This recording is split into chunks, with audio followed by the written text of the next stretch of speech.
Saya awali, Assalamualaikum warahmatullahi wabarakatuh. Waalaikumsalam warahmatullahi wabarakatuh. Pada siang hari ini, Bapak akan memberikan sosialisasi mengenai wawasan kebinekaan global. Topiknya mengenai mengembangkan karakter berintegrasi dan berwawasan kebangsaan berkebinekaan global pada siswa di sekolah.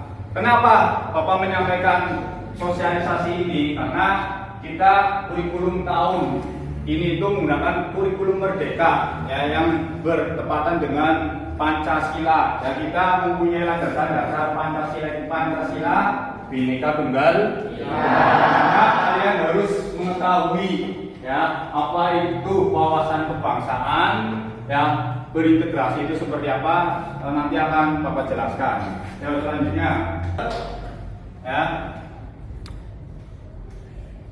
karakter adalah berkebinekaan global siswa dalam pembelajaran. Salah satunya itu menggunakan satu profil, yaitu profil Pancasila. Apa itu profil Pancasila? Yaitu karakter berkebinekaan global. Artinya apa kebinekaan? Artinya beraneka ragam. Kita Indonesia itu negara yang luas, negara yang besar. Maka otomatis ketika suatu negara itu besar, otomatis rakyatnya itu beragam-ragam. Ragam apa? Ragam suku bangsanya, rasnya, agamanya, budayanya, bahasanya yang ada pada suatu negara. Jadi negara Indonesia itu negara yang luas, negara yang besar, otomatis bahasanya banyak, sukunya banyak, agamanya banyak. Suku kita suku apa? Suku Jawa, ada suku Batak, suku Dayak, dan lain sebagainya. Bahasa pun banyak, ada bahasa Jawa, bahasa Sunda, Batak, dan lain sebagainya. Nah itu, maka kalian harus memahami betul. Kalian hidup di Indonesia, maka kalian harus menghormati budaya-budaya yang ada di Indonesia. Artinya apa? Kebinekaan. Artinya bahwa kebinekaan global adalah perasaan menghormati keberagamaan. Walaupun di Indonesia itu mayoritas agamanya Muslim, di Indonesia itu lebih dari satu agama, ada Kristen, Buddha, Hindu, dan lain sebagainya. Kita harus saling menghormati perbedaan. Keberagaman itu perbedaan yang ada di lingkungan sekitar kita. Selanjutnya. Kalau sekarang ini adalah era globalisasi, ternyata untuk menjadi profil pelajar Pancasila yang baik, kita juga harus menerapkan kebinekaan global. Terus, maksudnya apa sih ya? Profil pelajar Pancasila yang peka terhadap kebinekaan global adalah pelajar yang tetap mempertahankan budaya luhur, lokalitas, dan identitas bangsanya, tetapi tidak menutup diri untuk menerima informasi atau budaya lain. Hello, my name is Bintang. Dulu, adik kakak ini sok boleh banget sih ngomong bahasa Inggris. Nanya ke adik gimana? Malu dong kalau harus buka kamus dulu. Untuk mampu menerapkan nilai berkebinekaan global ini dalam kehidupan sehari-hari, kamu bisa memulai dengan mengenal dan menghargai budaya lain. Dengan begitu, kita dapat mengidentifikasi berbagai informasi dari budaya luar sebelum kita coba menerapkannya. Selanjutnya, profil pelajar Pancasila yang sudah menghargai dan paham budaya lain akan mampu berinteraksi dan berempati. Jika sudah begitu, kita akan terhindar dari prasangka terhadap budaya luar. Selanjutnya, kita juga harus bisa menyelaraskan perbedaan yang ada dan dapat menciptakan hubungan yang harmonis dengan berbagai budaya lain. Dapat merasakan keindahan perbedaan yang ada di Indonesia, kita juga dapat mendatangkan kebaikan karena setiap orang dapat hidup berdampingan dengan segala perbedaan. Yuk mulai dari hal kecil.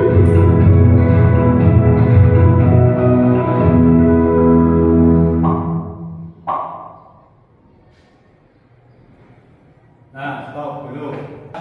Dari video yang sudah ditampilkan di depan, ada yang bisa memberi pendapat tidak? Isinya apa sih tadi video yang sudah Bapak tampilkan di depan. Coba saya bertanya kepada Fitratul.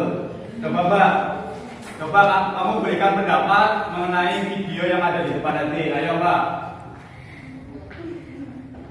Video di depan adalah menjelaskan tentang keberagaman yang ada di Indonesia. Salah satunya tadi ketika dialog antara kakak dan adik. Yang pertama Bintang. Bintang itu kan menggunakan bahasa Inggris.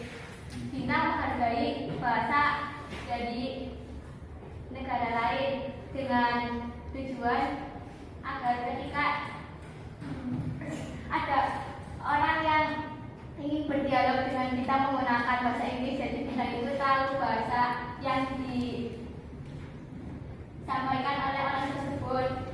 Nah, betul sekali. Tepuk tangan. Ya, betul sekali yang disampaikan oleh Mbak Fitratul bahwa di Indonesia itu memiliki keberagaman, ya. Di seluruh negara itu pasti memiliki keberagaman. Dari video tadi yang sudah ditampilkan, ya, tampilkan bahwa salah satu keberagaman itu adanya bahasa, ya. Mungkin sekarang kalian hanya tinggal masih di tempat yang sama, ya. Tapi nanti ketika kalian sudah lulus SMA, pasti kalian akan pergi ke tempatnya masing-masing. Ya, ada yang kuliah, ada yang bekerja keluar kota ataupun ke luar Jawa. Otomatis kalian akan melihat suku-suku budaya-budaya yang lain. Salah satunya bahasa. Ketika kalian tidak bisa menguasai bahasa orang lain, otomatis kalian tidak bisa berinteraksi dengan orang lain. Ya, kalau kalian hanya bisa bahasa Jawa, kemudian kalian tinggal di kota, misalnya di Jakarta menggunakan bahasa Indonesia. Ketika kalian tidak bisa menggunakan bahasa Indonesia, kalian bisa berinteraksi tidak? Tidak. Maka bahasa-bahasa yang ada di Indonesia. Ya, selanjutnya Hai pelajar perhatikan video yang kedua.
dan yang lain sebagainya. Coba saya ingin bertanya yang bisa memberikan pendapat mengenai video yang sudah ditampilkan. Indonesia itu apa? Ya, Indonesia itu apa? Indonesia itu beragam, beraneka ragam. Nah, coba sebelum Bapak tunjuk, coba angkat tangan yang mau memberikan pendapat dari video yang sudah Bapak tampilkan. Coba angkat tangan. Kalau tidak, nanti Bapak tunjuk. Ayo, 1, 2, 3, tidak ada, berarti saya tunjuk. Ayo Rizky, coba. Coba Bang, berikan pendapat dari video yang sudah Bapak tampilkan. Indonesia adalah negara yang beragam karena kepulauannya. Jadi, Indonesia mempunyai ragam budaya, bahasa, suku, adat istiadat. Dan Indonesia juga termasuk negara kemaritiman karena lautnya lebih besar daripada daratan. Nah, betul sekali. Beri tepuk tangan. Luas ya, memiliki beribu-ribu ya kelebihan daripada negara-negara yang lain. Maka dari itu kita harus bangga ya. Bangga kenapa? Bangga hidup di Indonesia. Ya, belum tentu negara-negara lain itu bisa memiliki budaya-budaya seperti yang ada di Indonesia. Ya. Sekarang semua berdiri. Ayo, semua berdiri. Semua berdiri, ayo. Ya. Biar kalian fokus ya mendengarkan materi yang saya sampaikan. Ya, pertama, angkat kedua tangan kalian, angkat. Ayo angkat ke atas. Ya. Samping. Samping. Ya. Ke bawah. Bawa ke depan. Ke bawah. Ya, ke depan. Depan, mana yang depan? Depan. Ya, jadi perhatikan. Ya, perhatikan apa yang saya sampaikan, bukan apa yang saya gerakkan. Paham? Paham. Saya ulangi. Ya. Angkat ke atas. Ke samping. Ayo, ke samping. Ke samping. Ayo. Ke depan. Ke bawah. Ayo, ke bawah Mas, fokus. Ya, ke atas. Ayo, ke atas. Ke samping. Ayo, fokus. Ke bawah. Nah, itu salah satu untuk apa? Untuk melatih fokus ketika ya, kita akan mendengarkan atau menerima sebuah materi dari sebuah pemateri yang akan menyampaikan materi tentang apapun. Yang kedua, ya, game yang kedua, fokus. Itu paham? Nah, coba dulu ya. Apabila fokus, langsung tepuk seperti tadi. 1, 2, 3, fokus. Ya, paham? Ya, apabila fokus, siap, fokus itu ya.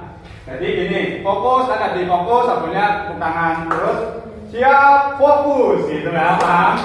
Nah, saya teman-teman dulu ya. Perhatikan semua, perhatikan. Fokus. Siap, fokus gitu ya, paham? Ya, ayo, sekarang bersama-sama ya. 1, 2, 3, fokus. Iya, fokus. Nah, belum kompak. Ulangi sekali lagi. Ya. Fokus. Iya, fokus. Ya. Dan terakhir, ya sekali lagi, terakhir. Ya. Angkat tangannya. Angkat tangannya, ikuti ya. Putar.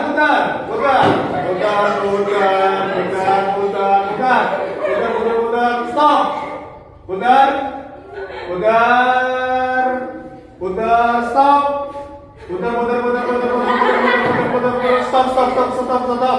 Stop. Ya, silakan duduk kembali. Ya, tepuk tangan untuk kita semua.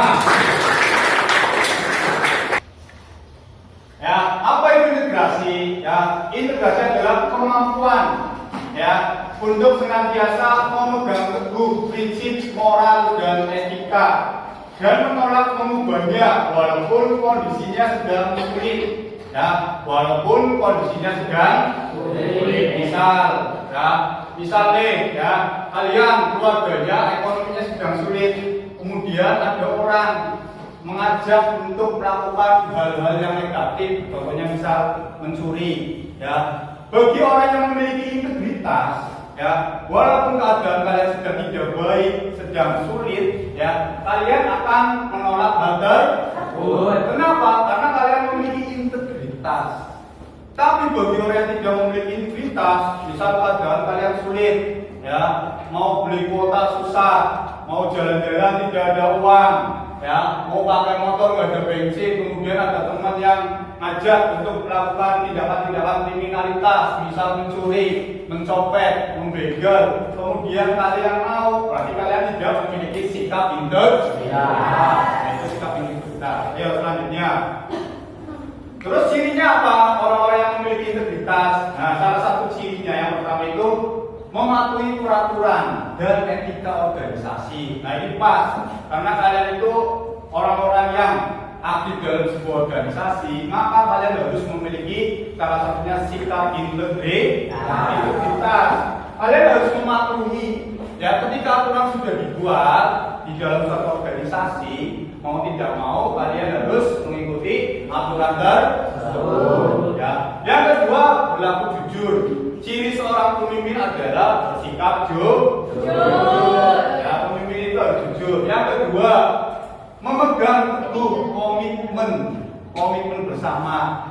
Ya, contohnya di mana kalian sudah dibentuk dalam suatu organisasi, kalian harus memiliki komitmen. Ya, ketika ada musyawarah, rapat, kumpul, ketika kalian sudah menjadi bagian dari organisasi tersebut, maka kalian harus memiliki komitmen, berpegang teguh, mempunyai prinsip. Ya, berarti kalian harus datang, ikut, kumpul, diskusi, musyawarah. Itu ciri-ciri orang yang memiliki integritas. Dan yang keempat, yang jelas seorang pemimpin itu harus memiliki sikap tanggung jawab. Sikap tanggung jawab seperti apa? Yang mengerjakan sesuai tanggung jawabnya masing-masing. Misal kalian diberi amanat tentang apa, piket hari Senin. Ketika kalian memiliki tanggung jawab, kalian akan melakukan hal tersebut tanpa ada perintah dari orang lain. Jalan sendiri. Itu contohnya orang-orang yang memiliki integritas. Ya, tapi kalian sudah tahu saya pikir hari Senin, tapi kalian tidak melakukan, berarti kalian tidak memiliki sikap integritas. Ya, selanjutnya, ciri-ciri pemimpin, ya, ada 5 C. Yang pertama ada karakter. Ya, memiliki karakter atau anak yang baik. Seorang pemimpin itu harus memiliki karakter. Misalnya, pemimpin itu harus tegas. Ya, tegas kepada anggotanya. Ketika anggotanya tidak mau melakukan tanggung jawabnya, seorang pemimpin harus bertindak tegas agar apa? Agar suatu organisasi itu bisa berjalan dengan baik. Yang kedua, memiliki konsep wawasan. Nah, seorang pemimpin itu kalian harus paham materi di wawasan kebangsaan. Ya, misal nanti ke depan kalian pengen jadi lurah, pengen jadi camat, bupati, ya.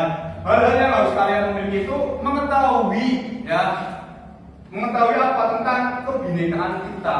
Ya, salah satunya Pancasila. Kalian pengen jadi pemimpin tapi tidak tahu apa itu Pancasila, tidak tahu apa itu Bhinneka Tunggal Ika. Kalian harus memiliki wawasan kebangsaan yang ada di negara kalian sendiri. Ya. Dan yang ketiga, memiliki kompetensi, memiliki kemampuan. Salah satu kemampuan seorang pemimpin itu bisa berbicara di depan umum. Ya, mentalnya kuat, mental baja, ya, tidak mudah ketika anggotanya misal, oh itu pemimpinnya seperti ini, kemudian ngambek, maksudnya nggak mau berangkat organisasi lagi. Itu bukan salah satu sikap yang dimiliki oleh seorang pemimpin. Kalian tahu Jokowi, Pak Jokowi, ya, ada yang pro dan ada yang kontra. Ya, kalau Pak Jokowi tidak memiliki sikap integritas, pasti Pak Jokowi sudah mundur. Kenapa? Karena banyak yang nyinyir, tahu nyinyir? Ya, ngomongin, oh Jokowi apa, jamurin Jokowi pakai virus dan lain sebagainya. Tapi apa yang dilakukan Jokowi tidak mendengarkan omongan-omongan tersebut. Dia fokus apa? Untuk memimpin suatu negara. Maka apa? Seorang pemimpin itu harus memiliki kemampuan kuat, ya. Mau masyarakatnya mau ngebully ataupun apa, dia tidak peduli. Dia harus fokus dengan visi misi yang akan diberikan kepada rakyat Indonesia. Kenapa saya yakin sebaik-baiknya guru, sebaik-baiknya pemimpin pasti ada yang pro dan kontra, ya. Dia baik banget pasti ada yang tidak suka saya yakin tidak semua bakal disukai, tidak. Karena memang karakter manusia ini seperti itu. Ada guru baik, pasti tetap aja ada yang tidak suka.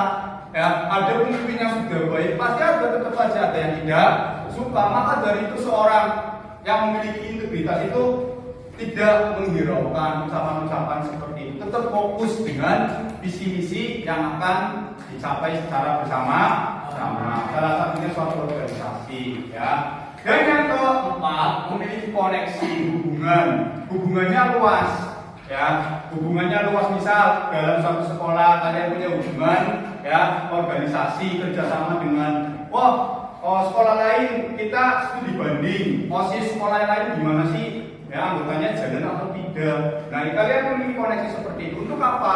Untuk memperbaiki, untuk saling melengkapi. Sekolah lain kelemahannya apa, sekolah kita kelemahannya apa, kelebihannya apa, saling melengkapi sehingga kelemahan-kelemahan tersebut bisa kita tutupi secara bertahap, ya. Dan yang kelima, komitmen, ya.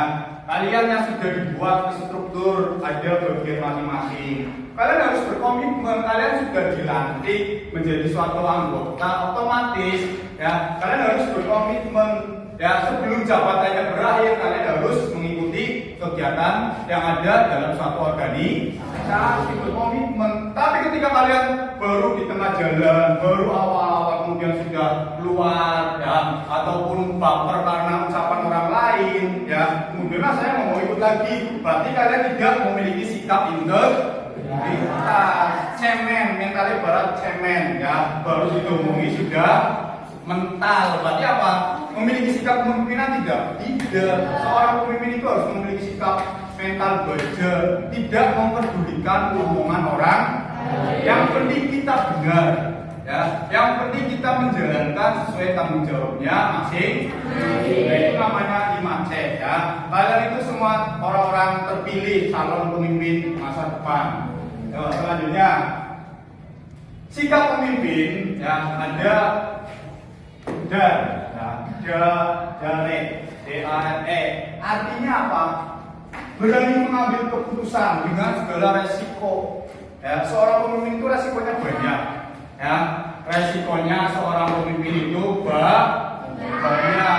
Ya, presiden, ya, resikonya banyak, tidak jelas, banyak.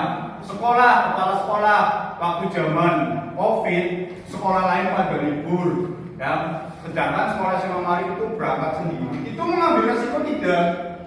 Mengambil. Seorang pemimpin itu harus berani mengambil keputusan, ya, dengan segala resiko yang ada, ya.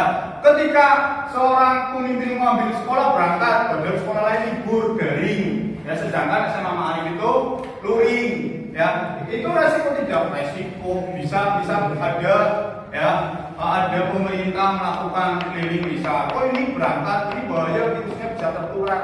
Ya, itu namanya resiko. Seorang pemimpin harus berani mengambil resiko, membuat keputusan, ya. Dream, apa itu dream? Coba saya pengen tanya, ada yang tahu dream artinya apa? Apa, Jom? Dream? Astagfirullah. Apa? Ya, dream itu artinya mimpi. Seorang pemimpin itu mimpinya tinggi, ya, punya mimpi yang tinggi, pengen jadi manusia yang lebih baik, tidak pernah merasa cukup. Kalian nanti SMA, wah saya nggak cukup lulus SMA, saya harus kuliah, ya. Kuliah lulus S1, wah saya nggak cukup lulus S1. Kuliah S1 nggak cukup, wah saya nggak cukup, pengen S2, dan seterusnya. Seorang pemimpin itu harus memiliki mimpi yang tinggi. Yang kedua, adjektif, ya, sikap, ya, ya. Bahasa Inggrisnya apa? Artinya apa? Sikap. Seorang pemimpin itu harus memiliki sikap yang baik, ya. Kenapa? Karena pemimpin itu contoh kepada anggota yang baik. Sikapnya harus baik. Dan relasi itu apa? Relasi, punya hubungan atau tanggung jawab. Nah, seorang pemimpin itu harus memiliki sebuah tanggung jawab, punya hubungan yang luas. Ya, anggotanya itu dirangkul, misal kalian dalam suatu organisasi kan tidak semua satu kelas. Ada 10 1, 10 2, 11 IPA, 11 IPS. Kalian itu harus saling bersatu, memiliki hubungan yang baik. Dan yang terakhir, excellent artinya apa? Hah? Apa? Apa artinya? Apa? Mbak? Mbak Fitratul? Excellent artinya apa? Apa? Hah? Hebat. Hebat. Hebat. Ya, nanti buat kalian ya. Seorang pemimpin itu harus memiliki 4 kategori ini ya. Dan ya, salah satunya harus berani mengambil sebuah keputusan. Mau anggotanya mau ngomongin apa, misal keputusan apa, misal kalian mau mengadakan namanya kelas meeting ya, seorang ketuanya mau mengambil keputusan saya nggak mau mengadakan lomba ini ya, kemudian ya anggota siswanya itu pada protes, kamu tidak peduli ya, saya pemimpinnya, kamu mau apa? Pemimpin itu bebas ya, pemimpin itu bebas, berani mengambil keputusan dan menerima segala resiko. Pasti setiap keputusan itu pasti ada resikonya. Salah satunya kayak tadi saya contohkan. Wah ini lomba itu biasanya ada, kok tidak ada? Itu kan resikonya. Pasti banyak orang-orang yang bakal ngomong. Itu namanya keputusan. Gimana ini mengambil resiko? Saya ingin menciptakan lomba-lomba yang baru. Ya misal lomba-lomba yang tahun-tahun sebelumnya sudah sering. Nah itu kan keputusan. Ya, seorang pemimpin harus berani mengambil suatu keputusan. Dan selanjutnya, ya, terus perilaku seorang pemimpin, care, ya. Yang pertama, C itu komitmen, ya. A itu attention, ya. Dan R itu respon. Dan yang ketiga, enthusiasm. Ya. Apa artinya? Coba ada yang tahu artinya dari keempat poin tersebut, komitmen. Seorang pemimpin itu harus bertanggung jawab ya. Atensi artinya apa? Hah? Seorang pemimpin itu harus perhatian kepada anggota. Harus perhatian. Dan yang ketiga respon. Respon itu apa? Ya, harus peka ya, timbal balik terhadap seluruh anggota. Ketika anggotanya misal ini kenapa nggak berangkat, ada sesuatu dicari tahu kenapa nggak berangkat ya, alasannya apa, kemudian diselesaikan secara baik. Terus yang terakhir antusias ya. Seorang pemimpin itu harus antusias. Ya hari ini mau mengadakan kegiatan apa, harus semangat ya, hari ini mau kumpul harus semangat. Ya itu namanya seorang pemimpin. Jangan lemar-lemar, lembek. Nah itu bukan perilaku yang dimiliki oleh seorang pemimpin. Ya, jadi kalian hidup di era kebinekaan ya, secara global itu kalian harus salah satunya harus memiliki perilaku seperti yang sudah saya sampaikan. Ya selanjutnya wawasan kebangsaan ya. Apa itu wawasan kebangsaan? Itu cara pandang bangsa Indonesia mengenai diri ya, mengutamakan kesatuan daripada kepentingan secara pribadi. Contohnya seperti apa Pak? Mengutamakan kesatuan. Contohnya kalian hari ini rapat, kalian harus sadar bahwasanya kalian itu anggota suatu organisasi. Ada kepentingan temannya ngajak main, itu kepentingan pribadi atau kepentingan secara umum? Pribadi. Kalau kalian memiliki sikap wawasan kebangsaan, kalian akan mementingkan kepentingan umum daripada kepentingan pribadi. Itu namanya wawasan kebangsaan, kesatuan, mengutamakan kesatuan daripada kepentingan secara pribadi. Ya, selanjutnya. Maknanya apa? Makna dari kalian memiliki wawasan kebangsaan itu agar menempatkan persatuan, ya, keselamatan bangsa negara di atas kepentingan pribadi atau suatu golongan seperti yang sudah disampaikan tadi. Ya, selanjutnya nilai dasar, ya, selanjutnya Yang pertama, penghargaan terhadap harkat martabat sebagai makhluk ciptaan Tuhan Yang Maha Kuasa. Makanya di Pancasila yang pertama itu ketuhanan Yang Maha Esa.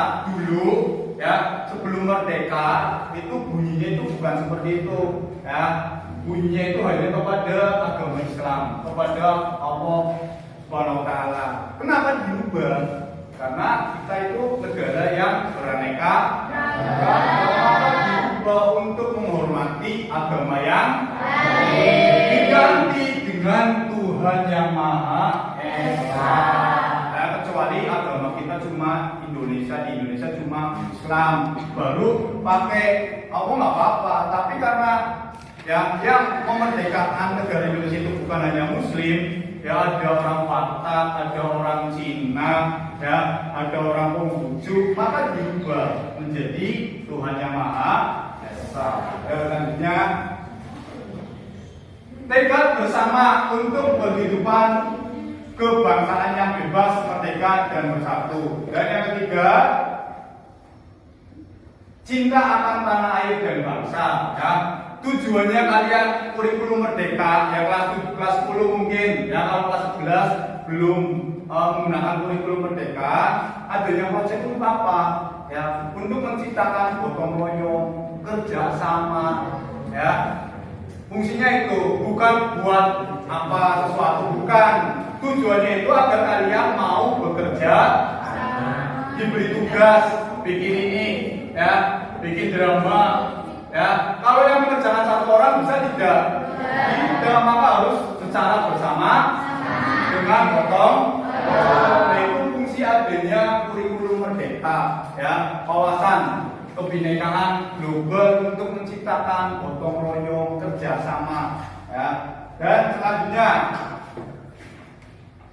demokrasi atau kedaulatan rakyat. Ya, negara kita itu demokrasi. Ya, pemimpinnya yang memilih itu masyarakat itu sendiri. Kalian yang memilih, bukan negara, raja, sultanan. Dan selanjutnya, kesetiawanan sosial. Artinya apa? Kesetiawanan sosial itu peka terhadap lingkungan masyarakat, peduli, toleransi terhadap masyarakat. Ya, selanjutnya, masyarakat adil dan makmur. Nah, ini nilai dasar wawasan bangsa Indonesia itu ada 6 macam nilai. Selanjutnya, visi misinya apa? Visi Indonesia, ya, visi karakter bangsa. Yang pertama, Pancasila adalah visi, sebab tanpa visi jadi liarlah suatu sekolah, keluarga pasti memiliki visi. Ya, yang sudah ada visi saja susah diatur, masih ada yang susah diatur, apalagi apabila suatu lembaga pendidikan tidak ada visi. Karakter universal, universal itu secara menyeluruh. Artinya apa?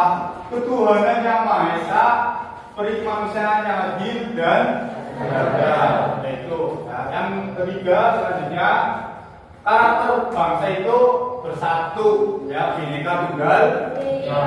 Selanjutnya, manfaatnya apa? Manfaat wawasan kebangsaan. Yang pertama, ya, tidak memberikan tempat pada patriotisme yang licik atau yang licik. Yang kedua, mengembangkan persatuan Indonesia dan cinta tanah air. Fungsinya kalian diberi sosialisasi ini untuk apa? Menciptakan, ya, rasa cinta kepada NKRI. Selanjutnya,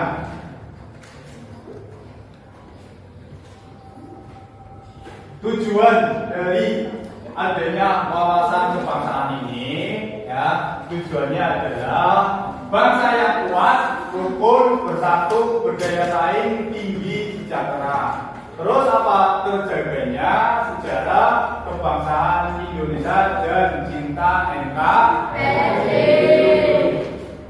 Mas, Thomas. Ya, mungkin itu saja yang bisa aku berikan mengenai wawasan kebinekaan global.